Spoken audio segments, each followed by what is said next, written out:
l'aigle. Papa Likunzi, RTVH. Wewe inuikala muchanga sansa. Alléluia.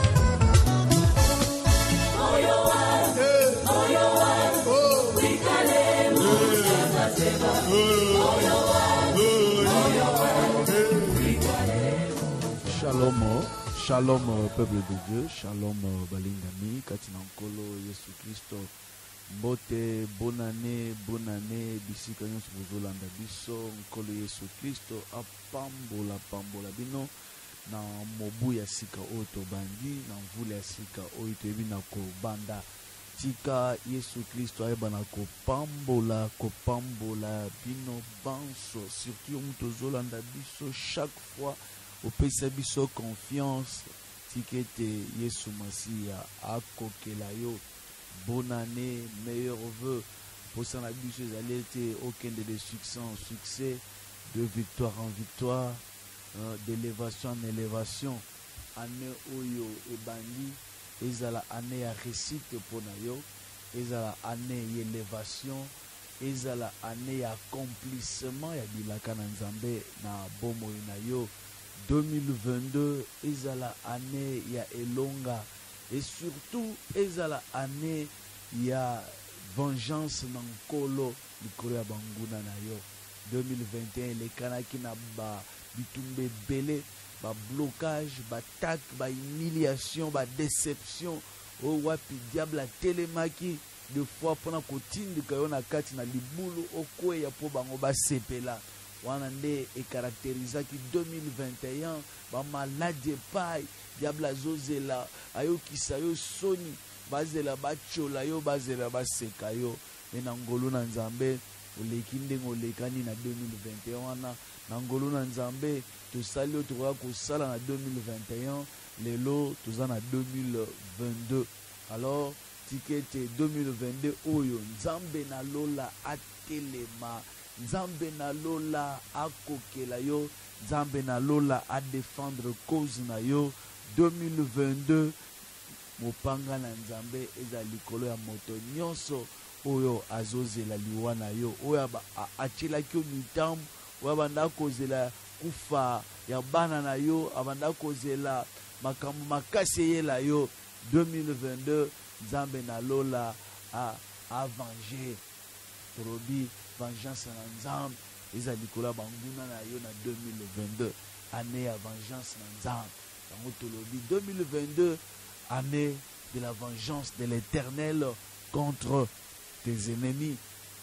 Tika Nzamba pambola yo oye kaka sikawa tozali sur la radio télé Voici l'homme, pe ba muso bazolanda biso na internet. Nzamba pambola yo tous en direct à Kinshasa, capitale de la République démocratique du Congo. C'est bel et bien l'émission Dieu existe.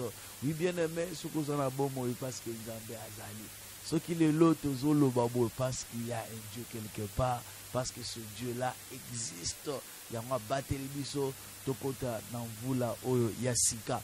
Oui, c'est la première émission il y a 2022 na microphone wabino papa Jean-Pierre Moussese otobenga ka papa Likondi toujours wana pona ko servir yo. Yango bien aimé e bandeli nyonso, il faut d'abord to bongisa eba ko bongisa te ko définir nini ekozala 2022 na biso. Yango to be yango dédicace année to ele ko dédier Nzambe année oyo to bonzeli yango ne bandeli boto bonzela Nzambe to pesa ye prémisse, c'est-à-dire sans aliboso to kabeli to mi pesi ba sacrifice to sali ba sacrifice to mi bonze pa na Nzambe to bonzele mikolo e bandeli oyo mwa ya liboso oyo ezala ya ye afin que atelema ayeba toujours na ko défendre biso, atelema ayeba toujours na ko orienter biso, na ko tambwisa biso, parce que Bible zolobete sans Nzambe tokosala eloko moko te, mais avec Nzambe tokosala ba exploit, avec Nzambe tokosala oya minene. Yango tolobi tokobanda mvula boyite, il faut to bonzela Nzambe, il faut to définir une sengeleza on est babengi dédicace to définir année où to lingeza la lolenge kany to linginza mbasala ni pour lobi to le lisusuté parce que ce qui 2021 to longa qui to traverser to longi parce que ne bandeli ya 2021 to bonzela ka nzambe année to dédia ki nzambe 2021 to pesaka ye sans ayambolo la prémisse de moni quel que soit l'obstacle, quel que soit bitumbo et telemaki, Nzambe na bomoi, atali sakete, azana bomoi, atali sakete, il existe, abate la kibiso, kino mokolo, moi lelo. C'est pourquoi, lelo tokolo de belete, lelo eza mokolo ya kusambela, to sambela. Parce que la dédicace consiste à la prière, dans le sacrifice. Papa, ici, troisième point consiste dans enseignement, prière, et sacrifice. L'enseignement, tu as déjà. Tu as l'enseignement sur la dédicace. Tu as sambela. Et après, tu as bonzela nzambe. Afin que l'année où ils là pour la biso, ils la biso, mwindengenga, molili elongwa. Oui, bien nommé. Nanyo soto ko sala. Pour la 2022, il faut Nzambe yemoko azoa le devant ya nyonso. Côté to wuti to yebi côté to wuti. 2021 to yebi ndengi ezalaki le bandeli ti suka parce que to wuti kuna. Mais 2022 to yebi tengi ezo bombela biso. 2022 azo bombela biso nini to yebi te. Ba réalité belé 2022 azo bombela biso. Nangambo akadia mpemba pe iza ba mitambo ebele bazo bombela biso.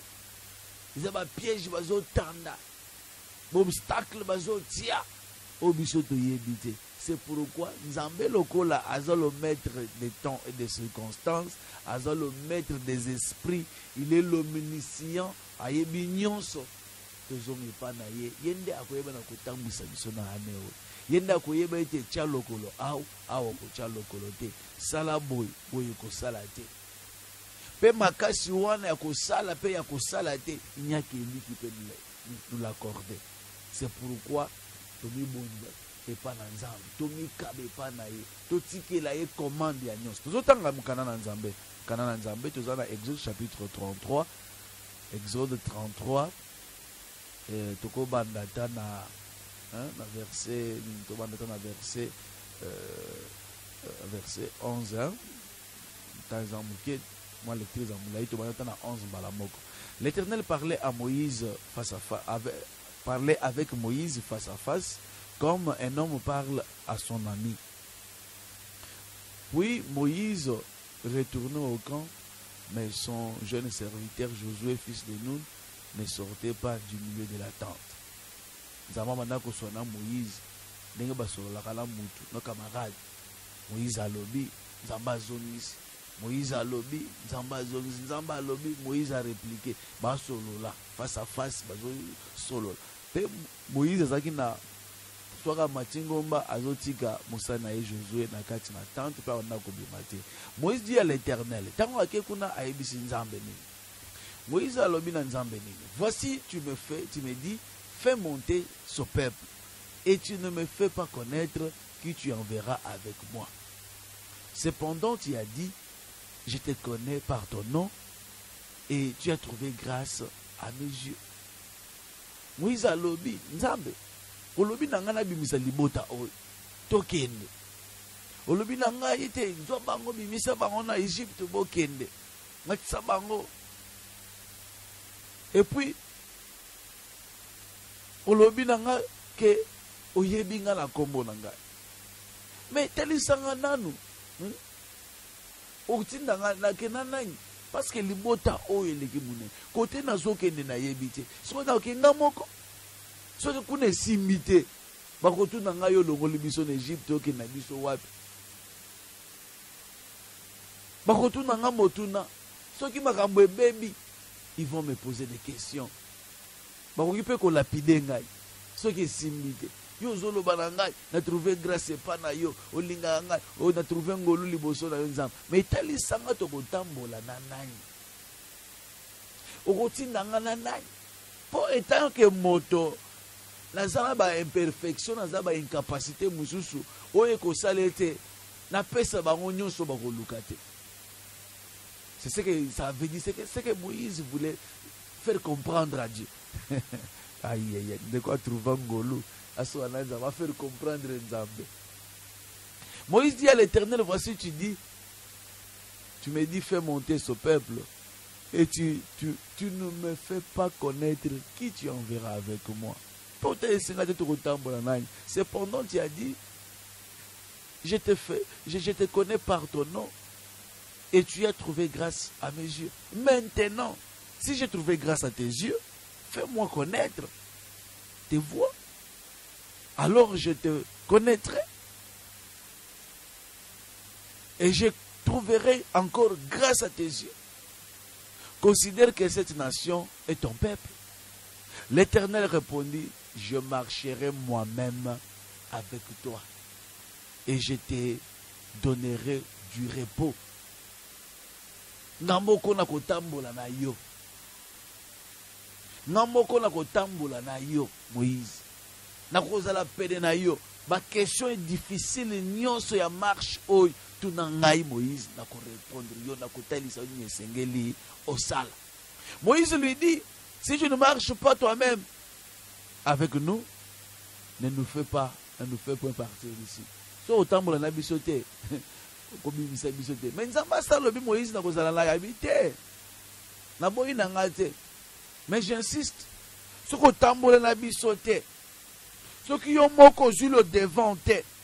Ce qui ont moko zu liboso ozu commande ya projet oyo te. Ko bimisa ngana sikoite. Ko sala ko insister te ke nabi. Autrement dit, Nzambe lokola yebaki. Côté tozokende. Ne alobi bobi na tokende. 2021 et c'est tokende 2022. Donc Nzambe ayebi kota azobe mabiso. Lokola ne mto ayebi kota azobe mabiso azwa commande ya nyonso. Azwa les devants. Anjite yemoko. Moïse a insisté, comment sera-t-il donc ce peuple? Comment sera-t-il donc certain que j'ai trouvé grâce à tes yeux? Moi et ton peuple. Nani kotalisa meke na trouvé grâce liboso na yonga na libota o. Nini ezola kisake okozala na ngambo na biso. Nini ezola kisate okotambola na biso. Nini ezola kisate ngana trouvé grâce liboso na yo. Nini ezola kisate olingi ngai. Kambie même olongoli ngai. En 2021, on continue en 2022. Nini kosala, nini kopesa biso assurance que tu trouves grâce les bosona. Parce que tu es en 2022, na ba pagano bakatisi. Mutu akatisi kutu atadisi tongo ya le premier na kati ya bar. Na kati ya boîte de nuit. Na kati ya kobo.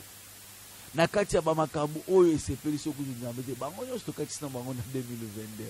Na ba bandumba batu misala mabe ba miyibi mutu musuku tu le 31 betele na kati ya kopa muyibi le premier plutôt musu le premier betele na nganda noa na nganda likaya musu na nganda masanga musu na kati ya chambre hotel na ndumba musu na chambre hotel asa le kobo 2021 2022 écoutier na etawana mais akatisipe il peut s'appeler bonne année. Entre Bissona Bango, Bissona Tokolo te trouver grâce liboso na Nzambe, tokatisi 2021, tokoti 2022, bango pe bako tout à tout le balobi on a trouvé grâce devant l'Éternel. Nzamba bateli biso tokoti 2022. Munyo sa lo balanga Joan. Bonne année, meilleur vœu, merci pareillement. Le coup maison n'est pas dans Nzamba bateli biso. Mais mutazo ba Nzamba bateli biso, akati sa on etani. 2020 on koti sa on ndengeni. Na etanini, écoute qui est na etanini. Mais yo nanga écoute biso pe na eta ni. Na kati ya temple tozo louer, tozo adorer, tozo komisa Nzambe. Minita liboso 2022 écoute yo miso okanga ozo ganga, gloire au Seigneur, ozo beta maboko, ozo sanzola Nzambe. Écoute yo na eta ya prière. qu'on y a ça la différence entre Bissona et Batouane. Bible Zolobete, vous verrez désormais la différence entre ceux qui me servent et ceux qui ne me servent pas. Différence en on est tous en posé la 2022. Quand bien même de traverser dans Bango, mais il pour sa différence. Depuis tout ça la lelo, tu sans embêter tout ça pour ça il y a différence et talisama. Tout ça pour ça il y a excellence et monisama. Parce que dédicace n'a biso to bien on dédicace de la différence, dédicace il y a excellence. Fonzambe atalisabi différence naie excellence et talisama différence et talisama comment sera-t-il donc certain que j'ai trouvé grâce à tes yeux moi et ton peuple ne sera-ce pas quand tu marcheras avec nous et quand nous serons distingués la dédicace de la distinction. Quand nous serons distingués, moi et ton peuple, de tous les peuples qui sont sur la face de la terre. Oye kotali sete tozaya yo. Oye kotali sete ozotambola na biso na 2022. Il faut distinction et talisama. Différence soit les talisama, distinction les talisama. Mao bakati saki elongo na nzambe na bakati saki na elongo na kadia mpemba. Différence il faut etalisama, distinction ezala. Nde loko Moïse azo seng, nde loko biso pe tozo seng e pa na nzambe. Distinction. 2022 ezala année ya distinction. 2022 ezala année o wapi nzambe ako différencier na bande kwa famille na yo. Yo okatisi 2021 koti 2022 na kati ya présence na nkolo bango bakatisa na kati ya ba boîte de nuit ndenge nini bango bazozwa bazomata yo mutu ya ozana nzambe omemi kombo na Yesu mozotambola na kati ya ma misu te vi wana photo boy yango dédicace à nous yango wana tozo définir ndenge olingi nzamba salela yo ane qu'est-ce que tu veux que Dieu fasse pour na yo nini olingi nzambe asalela yo ane o olingi ezala ndenge nini elongo na nzambe qu'est-ce que tu veux que Dieu te fasse olingi ezala ndenge nini yo moko ozokende ko définir ane na yo ozokende ko définir nini olingi nzambe asalela yo na ane o la distinction dédicace de distinction. Nous voulons la distinction. Tolingi, différence wana ezala. Ne sera-ce pas quand tu marcheras avec nous et quand nous serons distingués. Do bato batali balobi ke no oyo loboko na nzambe. Oh vraiment azaya nzambe. Différence wana etelisama. Ezala ta ya koluka te muto tali okaka bete o amwana na nzambe. Waza musala na nzambe. O ya luka. Atake makamwa makasi tango ekoya. Faso kobima na kati ya ba problème wana même bato place baza ba s'exclamer balobi nya que le doigt de Dieu qui peut faire ça. Ata malade ya makasi telemi. Façon okobika ko s'en sortir na kati ya situation wana même okile tele non, ça c'est Dieu. Des distinctions yango wana. Place mayela mutu suki. Place mayela ba mingange suki. Place mayela même ba parano esuki. Place ba moyen na yo esuki. Place mbongo esuki kosal. Solution mususu eye etelisa monene na nzambe. Etelisa monene na nzambe. Moïse azolo bete tout ça pour ça otambola na biso mais tous la paix distinguer. Wande koteli sente te trouver grâce liboso na yo. Donc celui qui trouve grâce devant l'Éternel, on nzambe atele la scène ngolu na ye, il faut azala distinguer na mokili. Azala distinguer na kati na famille. Azala distinguer na kati ya musala partout azali, azala lokola mise à part, azala elembo. Azala différent. Azala différent na ba misusu. L'Éternel dit à Moïse, je ferai ce que tu me demandes, car tu as trouvé grâce à mes yeux. et je te connais par ton nom. Moïse dit, fais-moi voir ta gloire. Le kolo yebinga par comme mon angai. Naza posa na mona kembo na yo. Naza posa na kende de victoire en victoire. Naza posa na kende de succès en succès. Naza posa te onyos na kosenga yo na simba yango. C'est un peu ça. Moi exhortation na ngai ya butu alléluia tongo alléluia place nous sozolanda biso. Bien-aimé, toute l'émission nzam atali sa distinction na yekati na biso. Ane oyo tokesene na bato nyonso. Ane oyo bien-aimé e bandi kaka na trimestre bandelo janvier février mars obana déjà ko buka obana déjà ko buka ba accomplissement ya bilaka na yo obana ko buka mbuma ya ko salela nzambe osaleli nzambe no ozolela ba o bazo tuka nzambe nde bazo bonga bazo mata. Où est la différence, où est la distinction? Tika nzambe akokela yo. Priez na biso alléluia ngwa. Nous définissons ce que nous voulons que Dieu fasse pour nous cette année. Année où toko senga na nzambe azala yemo kwa zo le devant et surtout à distinguer biso na ba misusu. Que Dieu vous bénisse. Tozonga na réalisation moi musique douce.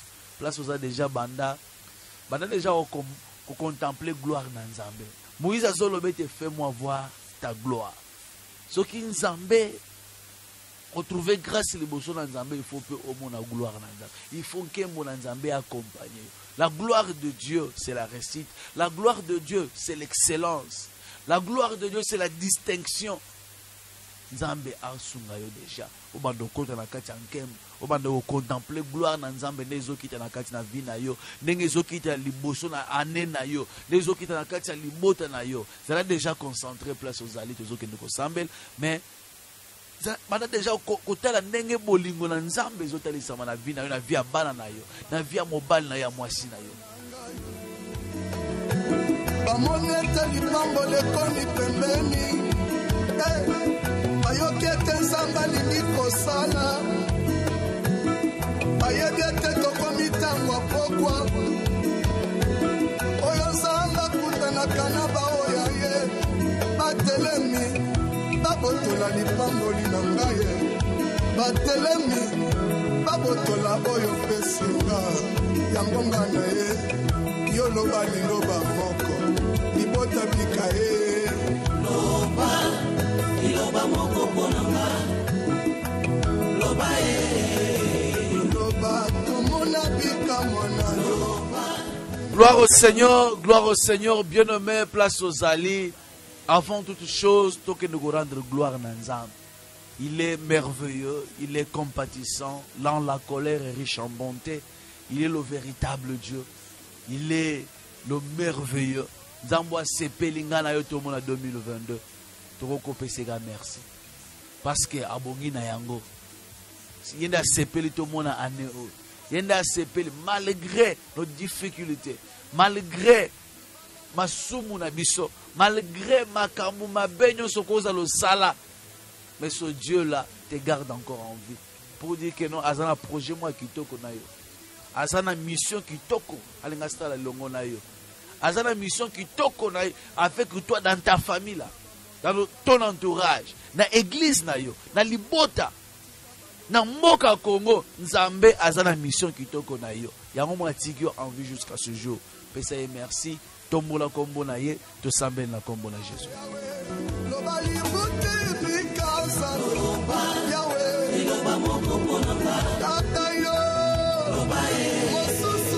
To komisio Nzambe monene, to netolio libanga la bile kuna seko. Sois béni, sois élevé, sois exalté, le roi de gloire. Kembo masanzo les onge pana yo, mobate le malam. Zambo asepele te, kebana okatisa. Wa sepele te tomona lisusu aneo ya sika. Zambo alinga biso koleka, même baboti na biso. Oui, ngana lobaka chaque fois, aux Nzambe, oyo leki même baboti na nga biologique. Bisika bango basuka de place yo bandelaki. O bango bazaki na makoki kosalela ngate yo salela nga yango. Boni na pesa o merci te éternel Dieu. Merci Père de gloire pour la pema na bomo yo pesi biso. Merci pour na bolamo ozoko ba kosalela biso. Merci pour la nyonso ozosala likona bomoi na biso. Kumisama na yo nzambe, netolama na yo mokeli na nyonso. Kumisama na yo libanga la bileko. Le roi de gloire, le Seigneur de Seigneur, c'est toi. Yahweh, toye pa na yo parce que yo ne mtozana liloba suka. Toko tombola kombo na yo. Toye ko netola yo. Toko pesa yo matondi. Ko pesa yo merci. Merci parce que Yahweh, tu n'as pas tenu compte. Il y a une perfection à biso. Tu n'as pas tenu compte. Il y a une perfection. Il y a tambolel.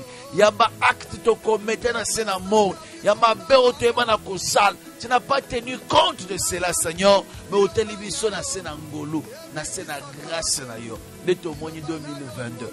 Boni boni de peso merci. Merci Seigneur Jésus. Merci Papa pour la nyos. Merci pour la bolingo. Merci pour la paiement la bon mort. Merci pour la souffle de vie. Merci pour la paiement. Merci pour la nzoto kolongono. Ozo pesa biso. Atako tango ba épidémie yaki. Tango makamu mabe ba pandémie telem. Seigneur, okobi ko batela biso. Ozo koba ko batela. Lokumu nkembo masanjo lezonge pana yo roi de gloire. Lokumu nkembo masanjo lezonge pana yo libanga la bileko. Merci Seigneur notre Dieu. Merci toi le prince de paix. Toi le roi de gloire. Un Dieu digne de son nom. Digne d'être adoré. Digne d'être élevé. Digne d'être exalté. Kumisama na yo nzambe na bomo. Sois béni à jamais. Merci Seigneur Jésus. Bien-aimé, place aux alliances apôtres au tombeau la nzambe. Yebisa ete nkolo tombo maliko na bomo inangai. Tombo na misala na ngai. Tombo na libota na ngai. Bien-aimé, il y a des familles où wapi basiba tombo la Satan. Il y a des parcelles où wapi diable ne a commandaka. Basema kabela diable lupangwana bakunda babiloko yo kotika na lupango no zinda ko vandi.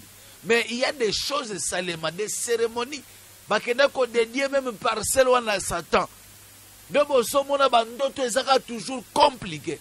Nous sommes toujours au sentiment pepe moko bien te. Nous avons posé sa place aux alliés. Bien-aimé dans le Seigneur.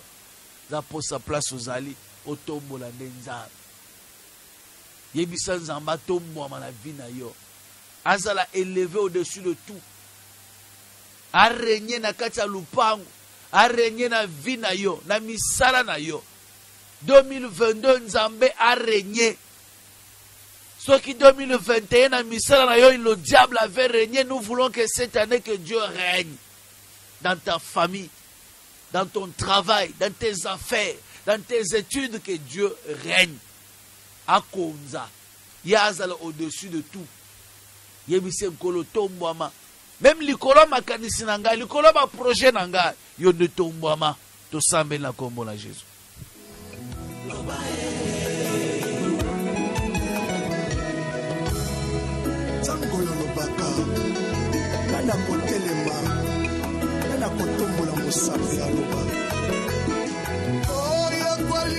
Tombouama na yo. Sois élevé, éternel notre Dieu. Sois élevé, le roi de gloire. Tu es souverainement élevé au-dessus de tout. La Bible nous dit qu'il n'y a aucun autre nom sous le ciel par lequel nous devions être sauvés, si ce n'est que le nom de Jésus-Christ. Éternel Dieu. Tombouama na bomo inangai. Yesu Masiya tombouama na vie nangai. Tombouama na misala nangai. Tombouama na libota nangai. Na lupango na vanikolo yonde konza. Yonde zala souverainement élevé. Yonde konza. Yon mata. Yahweh force mosusu te ezwa le devant. Nguya moko te ezwa le dessus. Toi seul le maître de temps. Toi seul le maître des esprits. Tellement au konza. Tellement au dominer l'ikona nyonso. Tellement au régner l'ikona la liboto yangai. Au régner l'ikona misala nangai. Au régner la kati na vie nangai. Au régner na kati immeuble o éternel Dieu. Yondo konza yozala nzambe. Yahweh régner. Yahweh konza. S'il y a des forces de puissance, et qu'on peut troubler Anéo, et qu'on peut troubler Vinanga, et troubler Misala Nabiso, Kolo, yo kita o régner, kita okonza ozala nzambe likolo na nyonso ozala nzambe likolo na nyonso atako bandoki bakosangana bakosala coalition basangana basala coalition pour étouffer mon travail, pour étouffer ma vie, pour combattre les travailleurs de cet immeuble, Père éternel. Yahweh na senyi bonzambe no konza. Yesu Masia yozwa le devant. Yesu Masia yono tomboma. Bisika molile banako dominer déjà. Nazana posa yono dominer. Yono konza pole etalisama. Pole ekonza et régner. Père de gloire, tomboma na yo likona nyonso, tomboma likona misala na biso nkolo, renye nguluma nkos na libota na Yuda, yonde konza, yonde renye, mosusu te nkolo, bobele yo, renye likona misala na biso, likona mabota na biso, likona ba projet na biso, yo renye nzambe, yo tomboma likona nyonso, Yahweh Bible ezotelisama te, mabolongo nyonso ekofukamela yo, Yahweh ma genou non se segele fléchir liboso a kombo na yo le roi de gloire. Si que t'es malade et fléchir. Si que t'es kindo qui a famille et fléchir. Si que t'es bitumba musala et fukamela yo. Si que t'es ba mitambo ba piège ba mfutuma nyonso et fukama liboso na roi de gloire. Et c'est là au nom puissant de Jésus-Christ de Nazareth. Alléluia. Bazolela selo boko na yo loba liloba moko basimba bamona bikamwa na yo bayebi yo te bayeba yo yoloba kokotia bokeseni na babasela kayo na bayebi yo te talati na tokolelaka kutupengo.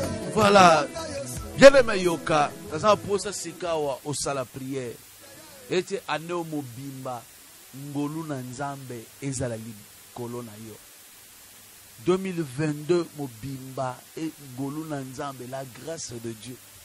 O trouver grâce liboso na nzambe. La Bible dit que Dieu fait grâce à qui il le veut. No mone bandana bete na bato ba balala ki na kati ba boîte de nuit na ba hôtel, balala kati ba bar, ba nyonso ba kati CP 2021 ba côté 2022.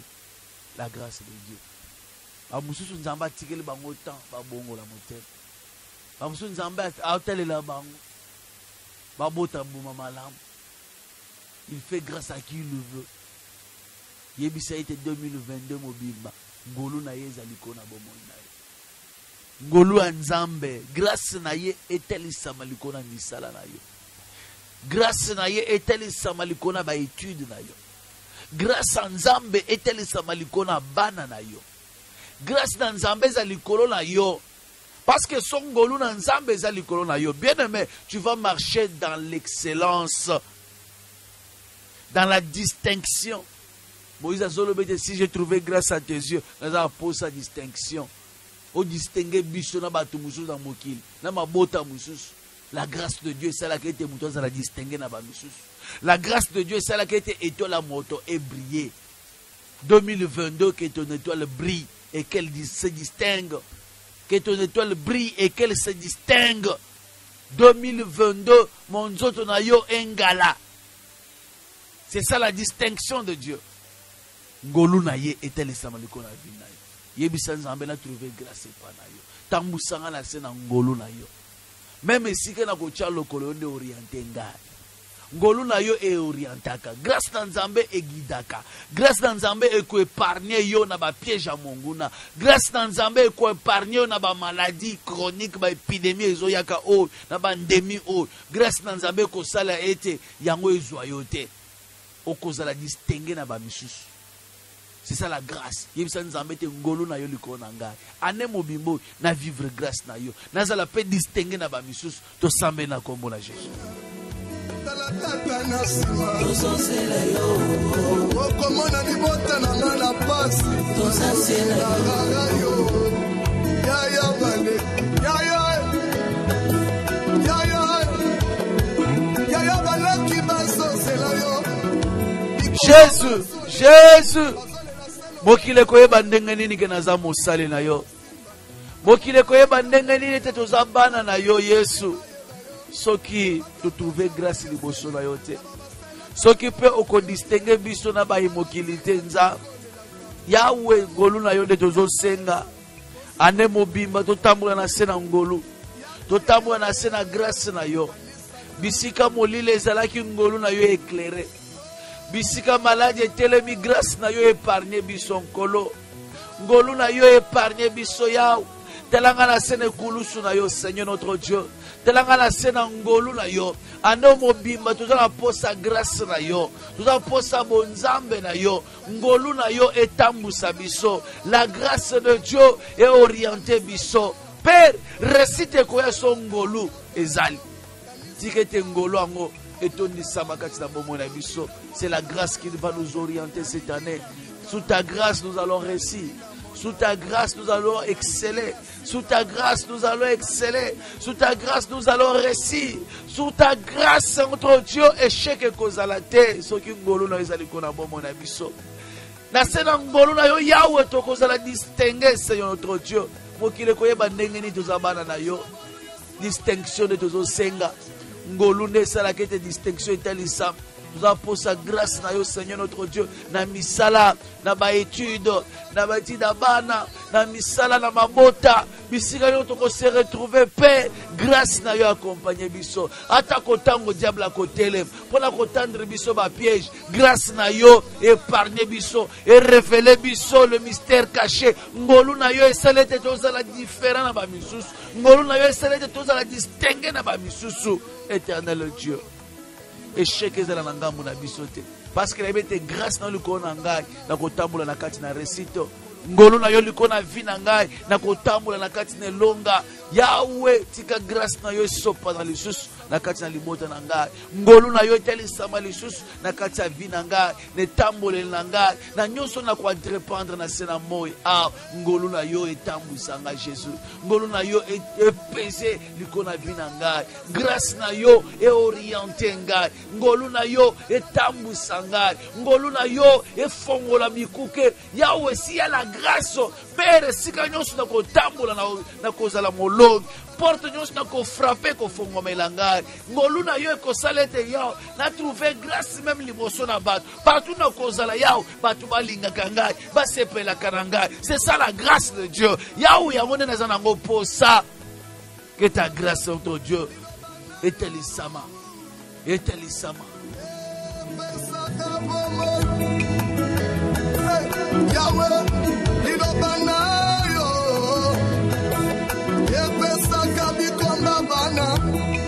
Bien-aimé yoka. Bien-aimé yoka. Moïse azotuna nzambe yebisa ngai. Loko na trouvé grâce liboso na yo. Kote na zokende kozala ndenge nini. Dis-moi que non kotika nga moko te. Kotina ange pete. Na posa ange te. Oh, mon ange sera avec vous. L'ange de l'Éternel vous accompagne. L'ange te, yomoko en personne. Na posa yomoko en personne. Ange kutu batinda ye mission. Gabriel batinda ye mission ayako secourir Daniel. Batinda dès le premier jour batinda kaye ba bloqué pendant 21 jours. Daniel koto azo nyokwa ba genou na seko lela nzambe sunga no basi batinda ange ba bloqué. Nzambe nana posa ange te aya. Na posa yo moko en personne. Wana Moïse yo moko kita. Yo moko tambola na biso. Yo moko orienté biso. Yo moko zale longo na biso. Soki yo yete toko bimate. Soki yo tambola na biso te toko bimate. Bien-aimé 2022 et sengeni nzamba zo le devant ya nyonso. Nzamba yo bana Moïse abi je marcherai moi-même avec toi et je te donnerai du repos. 2022 nzamba tambola longo na yo. Nzambe yemoko ateli so nzela ko tambola pe nzamba na peso repos. Repos ezate okela la pongi. Repos nzamba ko zo loba ezate musalo ko sala ebotambuma. Récite teli samana ozo entreprendre. Récite teli samana ba étude na yo. Elonge teli samali kwa bitumba nyonso ko ya liboso na yo. C'est ça le repos de Dieu.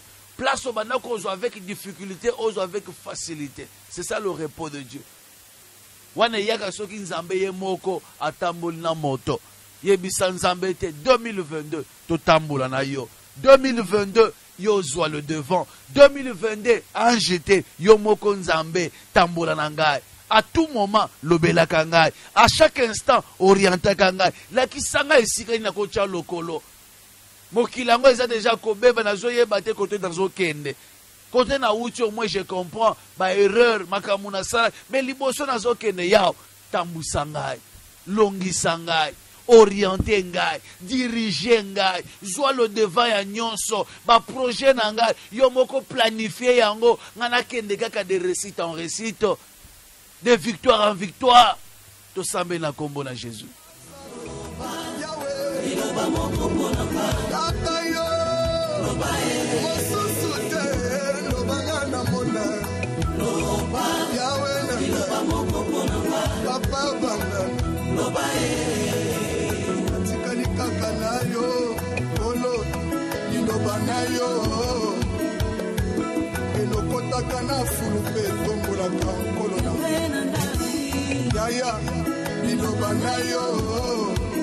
Jésus, sois le devant éternel notre Dieu. Yonde tambusa biso, yonde dirige bapa na biso, yonde tambusa biso na nzele longa sur le chemin de la réussite. Yonde tambusa biso Masia, sois le devant. En 2022, yonde tambusa, yonde sois commande ya nyonso éternel Dieu. Alléluia.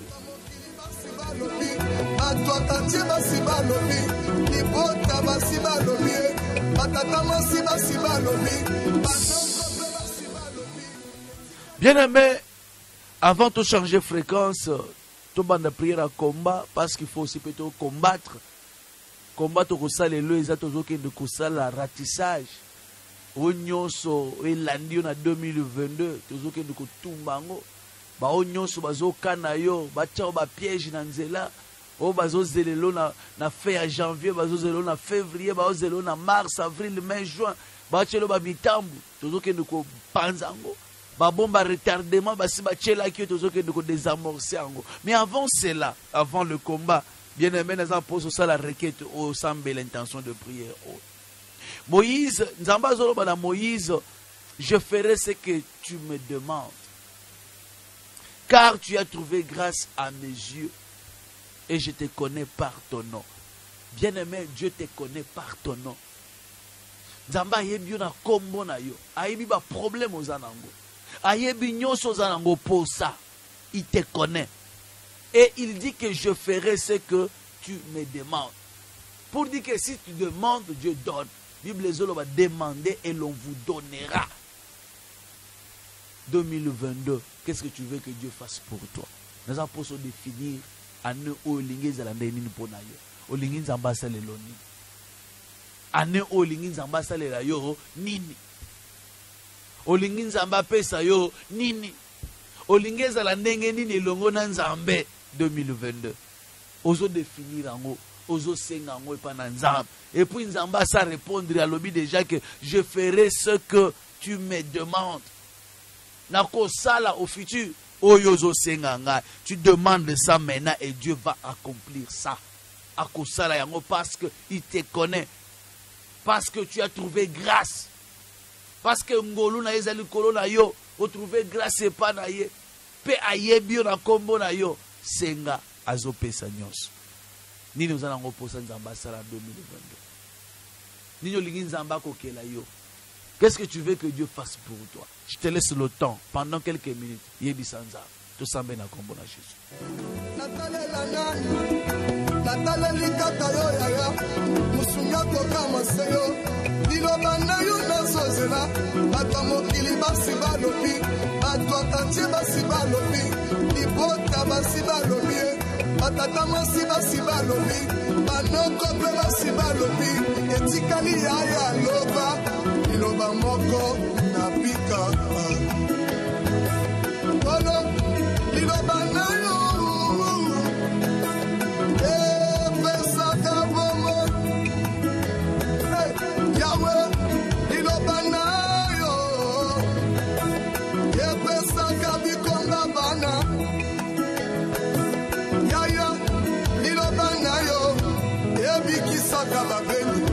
liloba na yo ngolo etombolaka bango babokama na fulu liloba na yo papa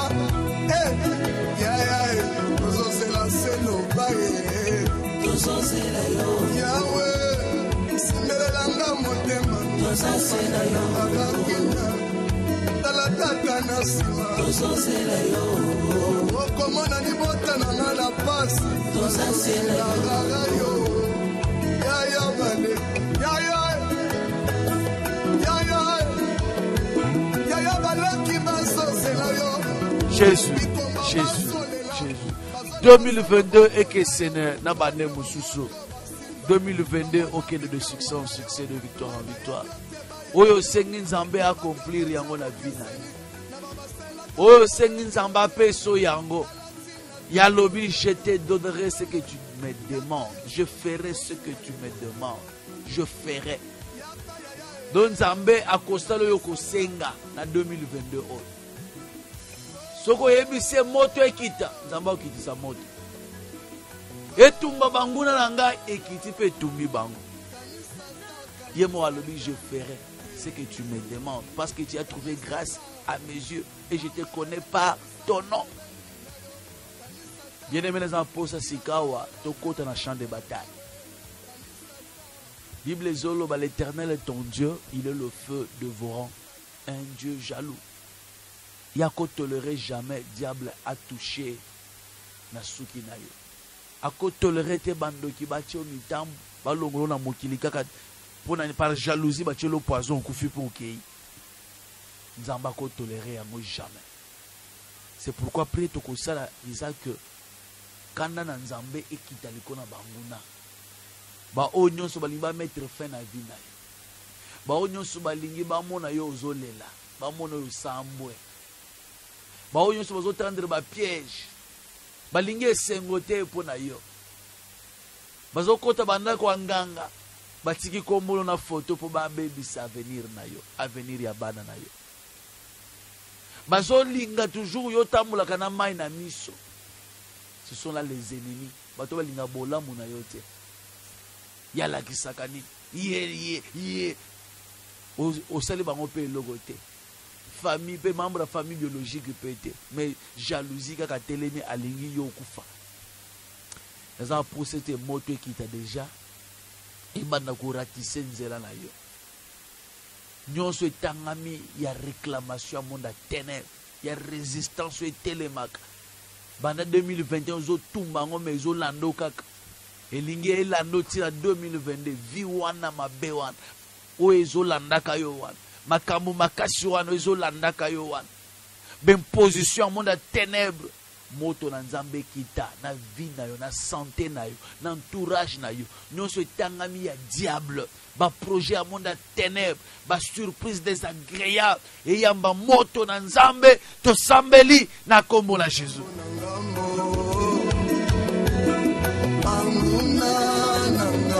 Na kombo na Jésus. Moto na wenzambe kita. Surprise nyonso monde à ténèbres. Nous sommes à surprise désagréable. Nous sommes à mitambo ya monde à ténèbres. Moto ekite landela. Moto na nzambe kende koziki sa puissance nyonso à réclamation. Puissance nyonso à résistance. Ma projet ya diable liko na vie na ngai, vie ya bana na ngai, liko misala na ngai, liko na église na ngai. Moto ekita. Moto na nzambe tumba. Na kombo na Jésus. Kana na nzambe kita likona banguna na nga bao balinga komona nga na esengo te bao balinga toujours bamona nga na mai na miso bao bazoka na vi na nga bayamba moto na kombo na Jésus bayamba moto au nom puissant de Jésus le feu de Dieu qui t'a épanza bango dans le nom puissant de Jésus, ma projet na bango tumbama, nyonso bazokana likona vinanga, o bazokana likona bana nanga, et yamba moto, na kombo na Jésus, le feu de Dieu. Nani mosusu te kaka yo, libanga na talo, baseki pe mingi, bacholi pe mingi yawe. Etikali tango na yo, olingi yo tele maloba, ote telemaka moto ya suka ye na bomo ya bana bato tika bamona pamba tika bafinga kolo tika balobaloba ye lobi bakobeta maboko tika bafinga yawe bilobana bana bango suka te yawe telema loba yawe loba libote bikasa yawe. Bien-aimé Yoka, Moïse, Nzambe a passé mission au Bisabana Israël en Égypte, en Bongo en Égypte. Mais Falo azolinga te. Falo azolinga toujours, bazala toujours na kacha domina, na sa domination nae. Mais mokolo Nzamba telemaki, ayoki mongongo, a quitté en personne. Bible zolobete, Nzambe a frappé bango na ba fléau. Sotangi Exode chapitre 9 verset 23. Et comment à niveau que moto quitta en personne, hein, moto quitta en personne. Et la Bible dit que le feu se promenait sur la terre, en Égypte. Le feu se promenait sur la terre. Dans les rues d'Égypte, hein, moto ezo tambola. Moto tozo bele là où ils ont moto. Nzambe moko en personne, le feu dévorant, a se promener dans na veni na binoana. Bato batala kona misu mabe. Moto na Nzambe se promener na quartier na Yohan.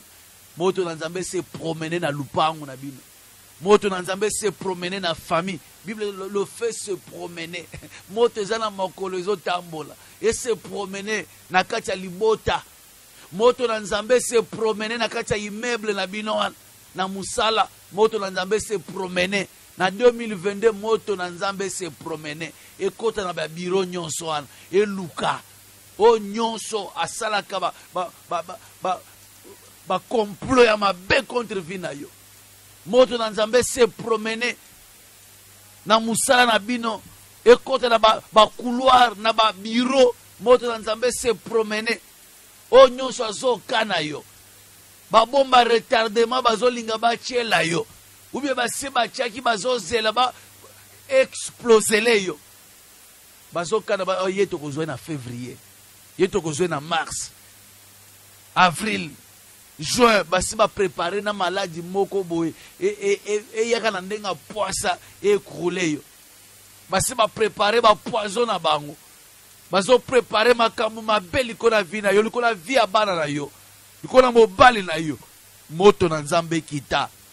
Ba bomba retardement, moto se promener et consumer et dévorer nyonso. Oeza ya mabe, ya ba projet na bango, et dévorer nguya nyonso molili. Moto na Nzambe ki te dévorer ba malade, ba poison bazokat, ba projet ya mabe, o bazokat, nyonso bazokat na likona vie na yo. Moto na Nzambe ki ta, et consumer nyonso, to sambeli na kombo na Jésus.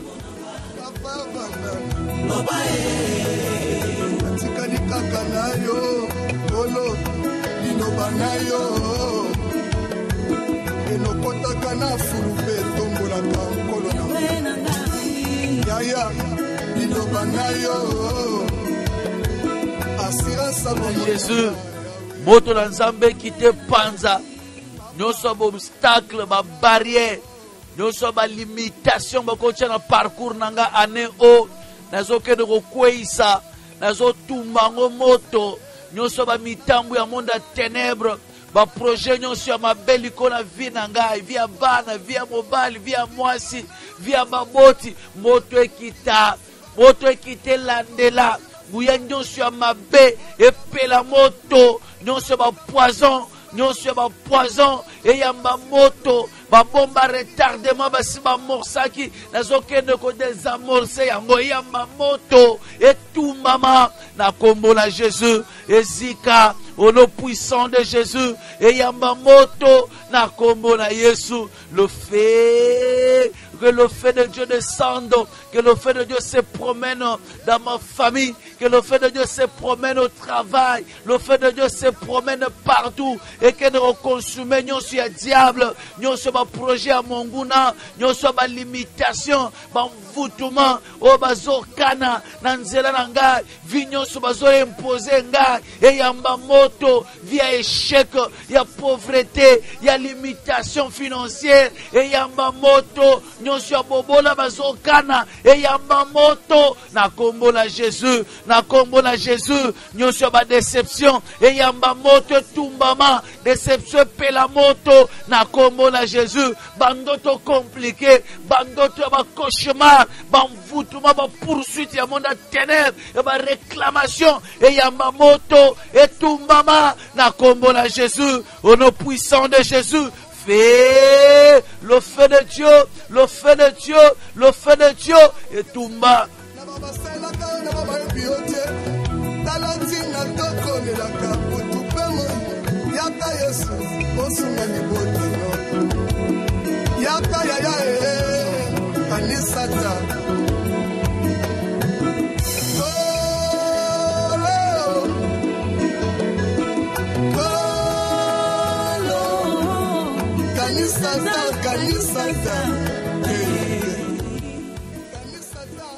Kolo Yesu Kristo akanisa yo akokela yo place olandi biso. Tokomi na suka bien-aimé. Minutes balakisi biso et to consommer presque toutes les minutes. Mais naza pour ça, il y a qu'à déclarer pour 2-3 personnes. Même après, tu vas continuer à appeler. Numéro nabiso 09 98 28 18 89. 09 98 28 18 89. 09 98 28 18 89. Les numéros nabiso bien aimé. Même après l'émission, tu peux appeler. Au tiki message na yo, au tiki voice na WhatsApp et tokoyo kayango na banza nzambe na aokokela yo. Allô? Allô? Oui, allô. Oui, oui, mbote papa, comment on a benyo? Allô? Oui, tozoyo kayo. Comment Gabriel, c'est que ça me donne un bon ami. Papa, j'ai un problème. Oui. Nous avons commettre toujours des chèques sur le plan du mariage. Je viens de totaliser 49 ans. Nous avons bon déjà difficile à dire. Donc, j'ai ce problème-là. Donc, nous avons un bon côté. La relation, sinon, j'en ai un peu quoi aboutir toujours dans la déception. Je sais pas si on est là, je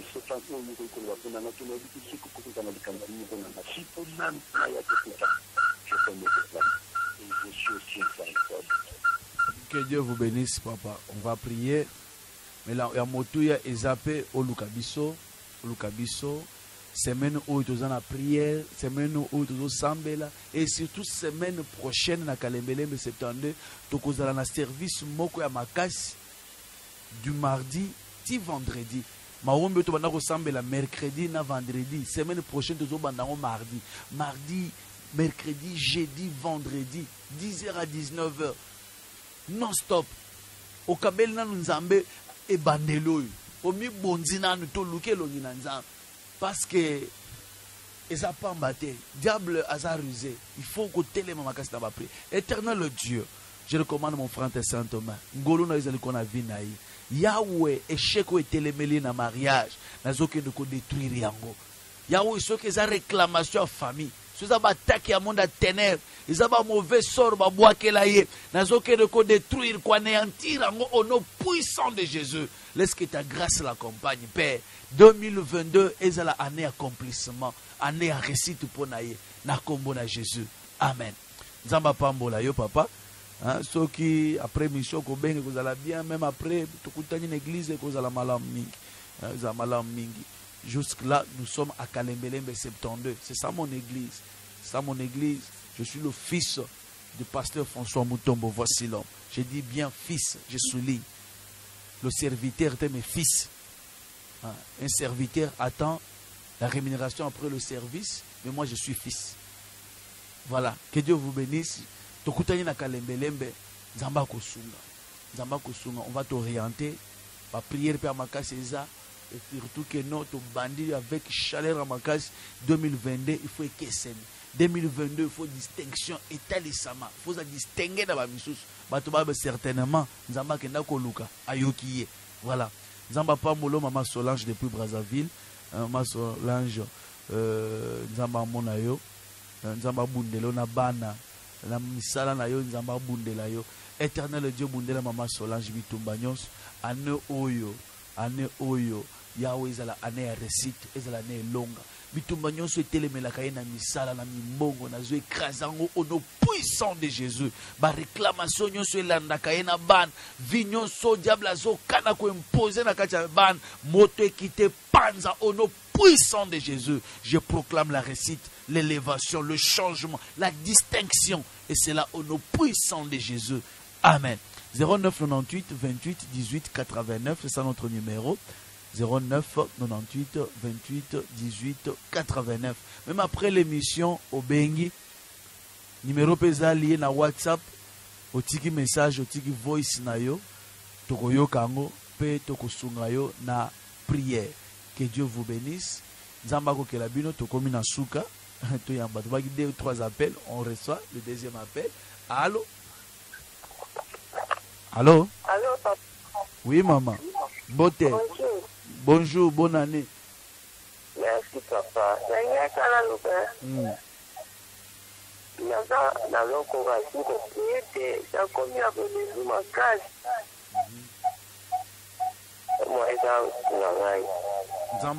Ma soeur, la paix, une église, parce que la vie de prière est comme la kasoki ozo mesana na ressemble oza chaque fois la présence dans de vie de prière école. Ozananda ko vando lobby vie de prière bolembo ko yakaka. Mais quand nous sommes à l'église, ata oza kolemba modérateur ba maman telema. Maman ça appelle son intention na requête nenyo ressemble. C'est pourquoi on a préféré osala souvent aux volonté wana ya kozala chaque fois en église, ya koya tout le temps en église, wana ko salete moi moto e bana o kufa wana na kati na yo epela lisusu. On va prier. Éternel Dieu tout puissant, réallume cette flamme na bomo ya ma soeur, vie de prière ezonga. Na telemeli nyonso o ezali ko étouffer. Et c'est là au nom puissant de Jésus. Yahweh à revivre sous cette flamme, à vivre sous ce long, vie de prière et zonga katinai, na kombo na Jésus. Amen. Allô? Allô? Oui, bon tu en direct, comment on a besoin? Le bon moment cassé. Oui. Oui.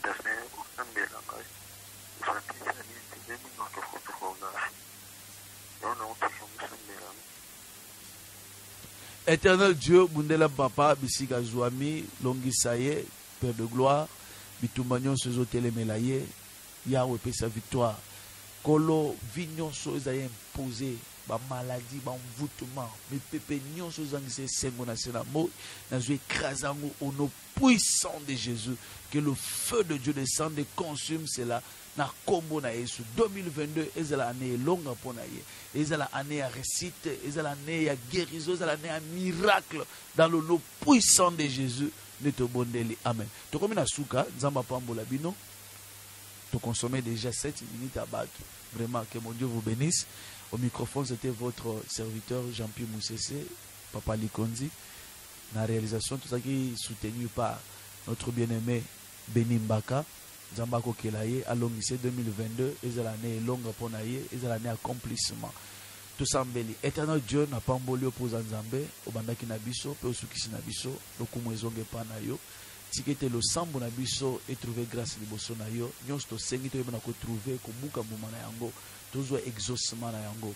Yahweh, to pambolé pas aux Zanzambo yo kaka. To pamboli passe aux Nzambe aux ali ko distinguer biso na ba bisusu aux Nzambe aux ali ko orienter biso lokumu ezonge panayo Yahweh tika kembo na yo accompagner biso Père éternel obstacle à mungu na elongwa nyonso ya diable ezala nuit les sans effet dans le nom puissant de Jésus 2022 ezala année à accomplissement ezala année à distinction ezala pe année à confusion pour na banguna na biso na kombo na Jésus de to bondeli amen. Que Dieu vous bénisse. Tukutani prochainement. Ciao.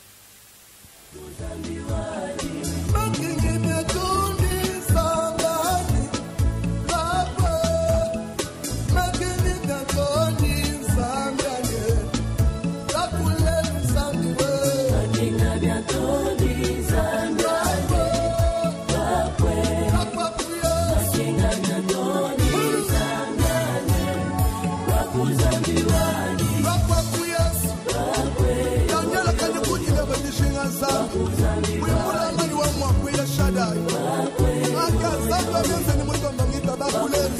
Tulipiye kuti sanu abamoro. Papa sila machali kishala bwashi Yesu. Makuya baka joli na musandu wa nyele. Papa pati kichipasa ngita baku Yesu. Papa Fortune Tumba. Aigle. Papa Likunzi RTVH. Wewe ni wikala muchanta chansa. Alléluia.